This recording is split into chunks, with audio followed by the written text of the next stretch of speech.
above all else be true to you। मैं श्रेयस बड़िए आप सबका मेरे YouTube चैनल पे बहुत बहुत स्वागत करता हूँ। आज हम ancient history of India series से लेक्चर नंबर 37 पे डिस्कशन करने वाले हैं, जिसमें हम पोस्ट मौर्यन से शकाज डायनेस्टी को पढ़ेंगे। जैसे कि हम प्रीवियस लेक्चर में पोस्ट मौर्यन जो है उनको स्टडी करना स्टार्ट कर दिए हैं। हम 36th लेक्चर से हमने इंडो ग्रीक को स्टडी किया, अब हम शकाज को स्टडी करेंगे। उसके पहले हम पोस्ट मौर्यंस को भी स्टडी कर चुके हैं, पोस्ट मौर्यन में इंडो ग्रीक को भी स्टडी कर चुके हैं। अगर आपको कोई भी डाउट हो तो आप मुझे इंस्टाग्राम पे पूछ सकते हैं। This is my Instagram ID. ये मेरा फेसबुक पेज है और अपडेट्स होना तो आप यहाँ पे विजिट कर सकते हो, इसे लाइक कर सकते हो। ये मेरा टेलीग्राम चैनल है और ये मेरा यूट्यूब चैनल है। मेरे यूट्यूब चैनल को सब्सक्राइब करें और बेल आइकॉन को प्रेस करें ताकि आने वाले वीडियोस के नोटिफिकेशन आपको मिलते रहे। शकाज डायनेस्टी जैसे स्टार्ट करने के पहले एक बार फिर से मैं आपको सक्सेसर्स ऑफ मौर्यंस बता देता हूँ। हालांकि ये चीज़ मैं आपको प्रीवियस लेक्चर में बता चुका हूँ, बट फिर एक बार आपको मैं बता देता हूँ। सक्सेसर्स जो थे मौर्यन एम्पायर जब खत्म होता है तो मौर्यंस का जितना भी एम्पायर था वो बढ़ गया अलग अलग डायनेस्टीज में। तो कुछ नेटिव सक्सेसर बनते, कुछ फॉरेन सक्सेसर बनते। तो अब हम फॉरेन सक्सेसर को स्टडी कर चुके हैं, जिसमें हम इंडो ग्रीक को स्टडी कर चुके हैं। अब हम शकाज को स्टडी करेंगे।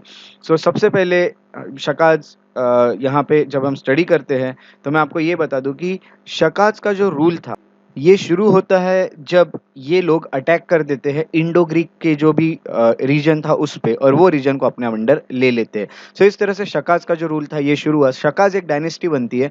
तो अब हम उनके बारे में इंफॉर्मेशन ले लेते हैं। इंफॉर्मेशन लेने से पहले मैं आपको एक बार मैप दिखा देता हूँ जिसमें शकाज जो थे, शक जिन्हें कहा जाते हैं, उन लोगों ने रूल किया था। यहाँ पे आप सबसे पहले देख सकते हैं कि ये जो आपको यहाँ इंडोसिथियन किंगडम लिखा हुआ है ये शकाज की डायनेस्टी था, ये शकाज का रीजन था। तो इंडोसिथियन भी कहा जाता है जो शकाज थे उनको। ये सब इंफॉर्मेशन हम अभी लेने वाले हैं डिटेल में। सबसे पहले इंट्रोडक्शन देख लेते हैं हम क्या है। इंट्रोडक्शन में आपको ये बता दूं कि जैसे जैसे मौर्यन एम्पायर खत्म होने लगा तो नॉर्थ वेस्ट का जो इंडिया था ये कॉन्स्टेंटली अटैक करते थे इन पे सेंट्रल और वेस्ट एशिया के यूरोपियंस, सॉरी रूलर्स। ये आपको मैं पिछले लेक्चर में बता चुका हूँ। क्योंकि ये एरिया जो आपको दिख रहा है ये मौर्यन का एरिया तो बहुत बड़ा था। ये पूरा मैप ही था एक तरह से देखा जाए तो, एकदम एक्सट्रीम साउथ छोड़ के। तो यहाँ ये जो आपको नॉर्थ वेस्ट का दिख रहा है इस पे अटैक करते थे जो लोग आते थे सेंट्रल एशिया से या फिर वेस्ट एशिया से। ये लोग इस पे अटैक करते थे और यहाँ पे अपना किंगडम जमा लेते थे। तो इनके पहले जिन्होंने यहाँ अपना किंगडम जमाया था उनका नाम था, उनका किंगडम को कहा जाता था इंडो ग्रीक। अब इनको कहा जाता है इंडोसिथियन, जिनको शकाज भी कहा जाता है।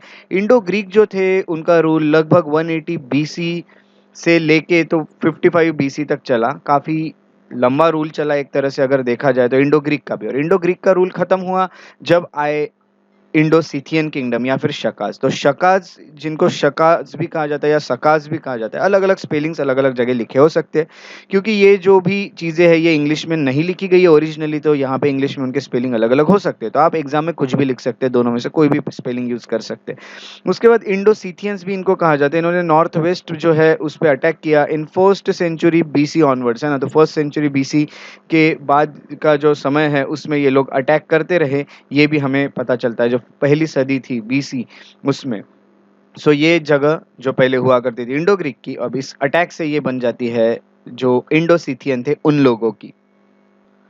अब हमने एक इंट्रोडक्टरी पार्ट देख लिया कि शकाज किस तरह से यहाँ पे आते हैं। अब हम देख लेते हैं ओरिजिन। ये शकाज जो थे ओरिजिनली कौन थे, ये कहाँ से आए थे और कौन थे, ये चीजें हम स्टडी कर लेते हैं।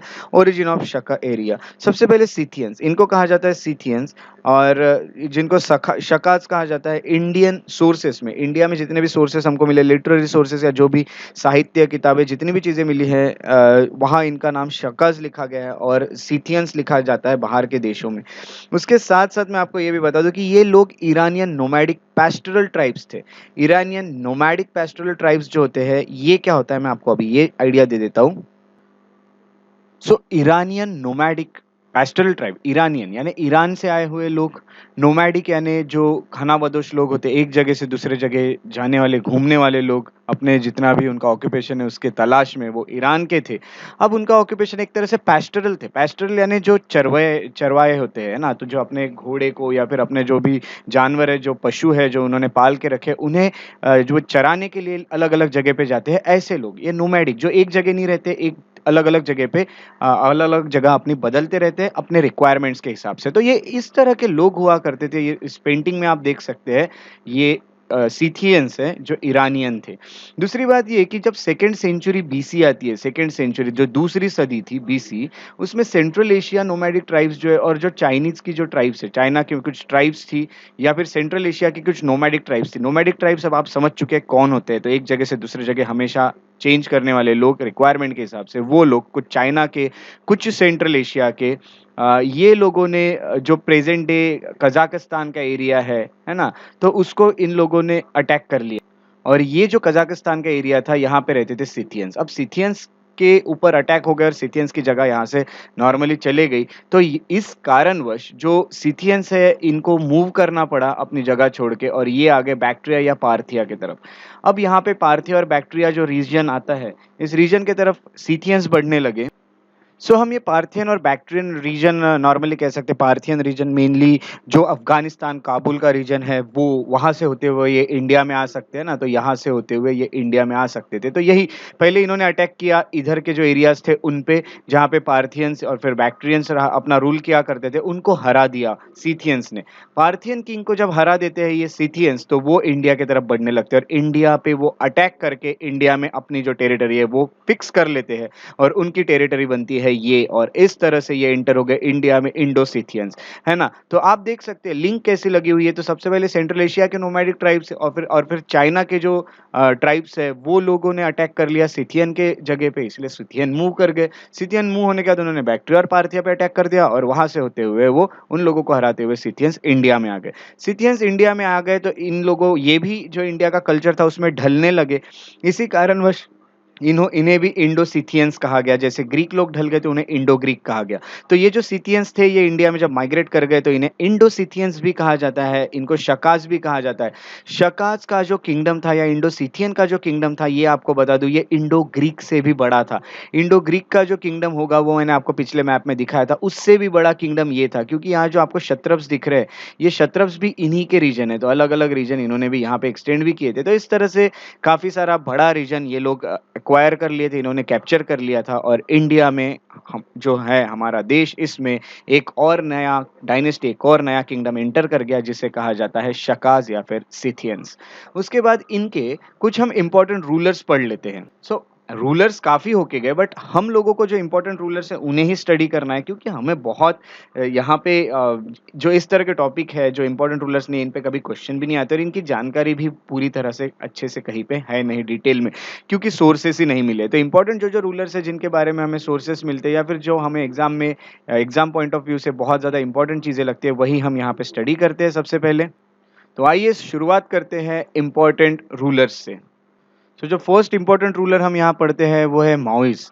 ओके, तो इसका प्रोनाउंसिएशन अलग अलग हो सकता है, ये जितनी भी चीज़ें हैं वो उनके लैंग्वेज में लिखी गई है, तो यहाँ पे मैं इसका प्रोनाउंसिएशन जो है वो माओइस करता हूँ। सो माओइस जो थे, इनका रीन जो चला, इन्होंने जितना टाइम रूल किया वो 98 या फिर 85 बीसी से लेके तो 60 या फिर 57 बीसी तक माना जाता है। तो यहाँ पे बहुत एग्जैक्ट डेट्स नहीं है, तो जितनी भी हमें इंफॉर्मेशन मिली है उसमें ये दो डेट्स हमें देखने मिलती है। ओके, सो अलग अलग सोर्सेस यहाँ पे रह सकते हैं डेट के लिए, तो इसके ऊपर डेट से रिलेटेड क्वेश्चन आपको आएंगे नहीं, क्योंकि ये डेट में कंफ्यूजन होते हैं अलग अलग सोर्सेस को लेके। तो मैंने आपको जो मोस्ट एक्सेप्टेड डेट्स है वो दोनों बता दिए। तो माओइस्ट जो थे उनको मोगा भी कहा जाता है, मोगा। तो ये अर्लीस्ट, सब ऐसा माना जाता है कि सबसे पहले ये इंडो सिथियन किंग बनते हैं, मोगा या फिर माओइस। तो मेन इंपॉर्टेंट हम कह सकते हैं रूल्ड ओवर गांधार। जो गांधार का रीजन है, गांधार, गांधार का रीजन आ जाता है पाकिस्तान और अफगानिस्तान में। एक तरह से अगर हम देखेंगे तो उस टाइम पे इंडिया में गांधार करके एक रीजन आता था, बट आज पार्टीशन के बाद ये जो गांधार का रीजन है ये पाकिस्तान में चला गया है। तो गांधार और अफगानिस्तान में भी ये रीजन चला गया। तो इंडिया अफगानिस्तान से लेके तो पाकिस्तान बहुत बड़ा एक टेरिटरी था। उसके बाद हम ये देखते हैं कि ही इन्वेडेड इंडो ग्रीक टेरिटरीज, है ना। तो इंडो ग्रीक टेरिटरीज पे उन्होंने अटैक करने की कोशिश की जितनी भी थी। अब देखिए, इंडो ग्रीक भी थे, ये लोग भी थे, तो पूरी इंडो ग्रीक की ये टेरिटरी नहीं जीत पाए, बट काफ़ी सारी ये जीत गए, बट अनसक्सेसफुली इन्होंने ये कोशिश की थी। उसके बाद हम अगला ये देखते हैं कि उनका जो कैपिटल था वो शिरकाप था। शिरकाप यानी पंजाब, जो कि पाकिस्तान में आता है। पाकिस्तान में भी एक पंजाब है, जिस तरह से इंडिया में पंजाब है। सो वहाँ पे शिरकाप नाम नाम की एक जगह है, वो भी वहाँ पे भी माओइस्ट जो है ये रूल किया करते थे। सो इन्होंने कोशिश की बट सक्सेसफुल नहीं रहे कि इंडो ग्रीक को ये हरा दी। तो ये इंडो ग्रीक के बाहर वाली जो टेरिटरी है उसमें ही ये रूल करते रहे। फिर आगे के जो आए सिथियंस, उन्होंने ये एरिया अपने अंडर लेना शुरू किया। सो शुरुआत होती है माओइस्ट से। उसके साथ-साथ काफ़ी सारे माओइस्ट ने जो कॉइन जितने भी कॉइन इश्यू किए थे उसमें बुद्धिस्ट और हिंदू सिंबल्स भी देखने मिलते हैं। ये सबसे बड़ी एक खासियत होती है इनके कॉइन की। क्योंकि ये ज़रूर ये जो कल्चर था, बुद्धिस्ट कल्चर हो या हिंदू कल्चर हो, इससे काफ़ी ज़्यादा ये आप कह सकते हैं कि इन्फ्लुएंस थे या फिर ये काफ़ी ज़्यादा अट्रैक्टेड थे इसके तरफ। सो इस कारणवश वो इन्हें मानते थे और वो सिम्बॉल्स भी उन्होंने अपने कॉइन्स पे भी रखे थे। लैंग्वेजेज़ जो इस कॉइन में यूज़ की गई है वो है ग्रीक और खरोस्ती। खरोस्ती लैंग्वेज के बारे में भी मैं आपको इन्फॉर्मेशन दे चुका हूँ और ग्रीक की लैंग्वेज तो आपको पता ही है। तो ये लैंग्वेजेज़ में चीज़ें लिखी जाती थी, इंस्क्रिप्शंस या फिर जो भी आप कहेंगे कॉइन पे जितना भी चीज़ें लिखी जाती है वो सब इस लैंग्वेज में लिखा जाता था। अब हम आगे देखते हैं, ये हो गए माओइस्ट के बारे में इन्फॉर्मेशन। अब हम देखते हैं अगले रूलर जो हमें इम्पोर्टेंट लगते हैं। अगले रूलर जो इम्पोर्टेंट बनते हैं इनका नाम है चश्ताना। चश्ताना जो है ये इनका जो मोस्ट एक्सेप्टेड डेट माना जाता है इनके रूल का, वो माना जाता है 78 एडी से लेके तो 130 एडी तक। आप जानते हैं कि शके जो कैलेंडर होता है, इंडियन कैलेंडर जिसे हम कहते हैं, उसमें शकेज लिखा जाता है, शका। तो शक जो डायनेस्टी था वहाँ से ये शके आया हुआ है और 78 साल पीछे है ये कैलेंडर। अगर आप कैलकुलेट करोगे तो ये यही माना जाता है कि यहीं से ये कैलेंडर जो है ये आया होगा, बट इसमें भी काफ़ी कन्फ्यूजन है। इनको जोड़ा जाता है कनिष्का से भी जोड़ा जोड़ा जाता है जो कुषाण के थे। तो ये सब इन्फॉर्मेशन मैं आपको आगे दूँगा, बट शक डायनेस्टी से ये कैलेंडर इसी नाम से आया हुआ है, ये चीज़ यहाँ पे हमें पता चलती है। सो ये आगे हम पढ़ेंगे कनिष्का का, जब हम रूल पढ़ेंगे कुशांस में तब भी आपको ये चीज़ें मैं डिटेल में फिर से बताऊँगा और क्या एक्सेप्टेड चीज़ें हैं ये भी बताऊँगा। तो इस बारे में आप टेंशन मत लीजिए। आप अभी अपने घर का जो इंडियन कैलेंडर है उसे ढूँढ लीजिए, उसमें आप ईयर देख लीजिएगा, आपको जो ईयर वहाँ दिखेगा वो 78 ईयर्स पीछे आपको दिखेगा वो कैलेंडर का ईयर। ओके, सो ये जो चस्ताना थे ये शका रूलर थे, वेस्टर्न क्षत्रप जो है ये उन्होंने जीता हुआ था। यहाँ पे आप देख सकते हैं वेस्टर्न क्षत्रप ये जो है ये चस्ताना जीत चुके थे, तो ये जगह चस्ताना था जहाँ पे ये रूल करते थे। दूसरी बात ये है कि उज्जैन के आस-पास आती है ये पूरा जो रूल है वो। शका ईरा जो है वो यहाँ से ही शुरू हुआ, ये 78 एडी से ऐसा माना जाता है। यानी ये जो थे ये सक्सेसफुल नहीं रहे, ये अनसक्सेसफुल रहे इंडो ग्रीक को निकालने में, बट चस्ताना ने निकाल दिया और 78 एडी से शुरू होता है ये शका रूल, इसीलिए शका का कैलेंडर जो है वो भी 78 ईयर्स पीछे है। अब हम देखते हैं कि टोलेमी जो है उन्होंने ये कहा है कि ये इनका मेंशन टोलेमी भी ने भी किया हुआ है। सो टोलेमी एक तरह से ऑथर या फिर मैथमेटिशियन आप कह सकते हैं। इन्होंने इनका नाम टियास्थेनिस या फिर टेस्टेनिस ये नाम से कहा गया है चस्ताना को। तो ये यहाँ से भी हमें काफ़ी इन्फॉर्मेशन मिलती है। तो ये जो आपको कॉइन दिख रहा है इसमें जिनकी पिक्चर बनी हुई है ये है चस्ताना, जो रूलर हुआ करते थे शका डायनेस्टी के, जिन्होंने हाँ सक्सेसफुली इंडिया में अपना रूल जमा लिया था। सो यहाँ पे उस वक़्त की पेंटिंग्स या फिर उस वक़्त कोई मोबाइल्स या फिर कैमराज़ नहीं थे, तो हमें यही चीज़ें देख के हमें देखना पड़ता है किस तरह से दिखते होंगे। तो ये थे चस्ताना जो एक और इम्पोर्टेंट रूलर बनते हैं। अब हम आगे जो इम्पोर्टेंट रूलर देखते हैं वो बनते हैं रुद्रमान फर्स्ट। रुद्रमान फर्स्ट जो है ये सबसे इम्पोर्टेंट रूलर माने जाते हैं शक डायनेस्टी के और इनके लिए मोस्ट एक्सेप्टेड जो इनका रीजन माना ये रीन माना जाता है, जो इनका पीरियड माना जाता है वो है 130 एडी से लेके 150 एडी तक। सो 150 एडी में तो इनकी डेथ ही हो गई थी रुद्रमान फर्स्ट। ये कॉइन पे जिनका आपको पिक्चर दिख रहा है ये है रुद्रमान फर्स्ट। ये ग्रैंडसन थे चस्ताना के बाद। चस्ताना का एक बेटा था, उनके बाद ये आते हैं रूल करने, जिनका नाम होता है रुद्रमान फर्स्ट। ये ग्रैंडसन थे, उनके पोते थे। उनका किंगडम जो था वो काफ़ी उन्होंने बढ़ाया था, जहाँ उनके किंगडम में कोकण आ चुका था, नर्मदा वैली तक उन्होंने बढ़ा लिया था। काठियावाड़ जो रीजन आता है या फिर गुजरात के कोई बाकी पार्ट्स है या फिर मालवा रीजन के बाकी पार्ट्स है, इतना बड़ा इन्होंने एम्पायर बनाया था और इस तरह से इंडो ग्रीक या फिर इंडो सीथियन किंगडम हमें इस वक्त दिखता था। सो ये है बहुत ही इंपॉर्टेंट चीज़ रुद्रमान के एरिया के बारे में। अब आपको ये भी बता देता हूँ कि सुदर्शन लेक करके एक लेक है काठियावाड़ में, ऐसा माना जाता है कि उसका रिपेयरिंग का जो भी वर्क किया है वो रुद्रमान फर्स्ट ने ही किया है। उसके साथ-साथ उन्होंने शादी की थी हिंदू वुमेन से, जिसके चलते वो हिंदुइज़्म में भी कन्वर्ट हो गए थे। ये भी हमें सोर्सेज़ से इन्फॉर्मेशन मिलती है। उनको टाइटल दिया गया है मकाक्षत्रप। है ना? तो जब वो किंग बन जाते हैं तो उन्हें मका क्षत्रप कहा गया था। क्षत्रप, क्षत्रपी ये सब जो वर्ड्स है ये इनके जो लैंग्वेजेज़ है इसमें यूज़ होते थे। उसके साथ-साथ ही मेंटेन्ड मैरिटल रिलेशंस विद सातवाहनास। सातवाहनास जो एक तरह से इंडिया पे रूल करते थे उस वक़्त, यहाँ पे आपको दिख रहा है सातवाहना एम्पायर। तो इन लोगों ने यहाँ पे अगर ये पहुँच चुके हैं ये क्षत्रप में, तो यहाँ से उन्होंने क्षत्रप यानी आप किंगडम कह सकते हैं। सो यहाँ पे आप ये कह सकते हैं कि ये इन्होंने इनके जो भी बाउंड्री इनके जो बॉर्डर शेयर करने वाले किंगडम्स थे, उनके साथ उन्होंने अच्छे रिलेशन बना रखे थे। तो रिलेशन किस तरह से? तो उन्होंने मैरिटल जो भी रिलेशंस है वो बना के रखे थे। यहाँ की जो प्रिंसेस है उनसे शादी कर ली थी। सो उस कारण सातवाहन के साथ भी इनके अच्छे रिलेशन थे क्योंकि ये दामाद हो चुके थे सातवाहनास के। उसके साथ-साथ व वशिष्ठिपुत्र सतकर्णी जो है, जो इनके सन इन लॉ थे, वो भी एक तरह से यहाँ यानी सतकर्णी जो थे ये एक रूलर थे और इनको भी इन्होंने सन इन लॉ बना लिया था, इनसे भी इन्होंने रिलेशन बना लिया था, जिसके चलते इन पे अटैक होने के चांसेस कम थे। बट उन्होंने काफ़ी सारे वॉर भी लड़े हैं, ये भी हमें पता चलता है इन लोगों के साथ। हो सकता है ये वॉर ये सब चीज़ों के पहले उन्होंने लड़े हो या काफ़ी बा अलग-अलग जो रूलर्स हैं उनके साथ लड़े हो। सो इस तरह से ये चीज़ें हमें पता चलती है और उन्होंने संस्कृत लिटरेचर और कल्चरल आर्ट्स को बहुत ज़्यादा सपोर्ट किया है रुद्रमान ने।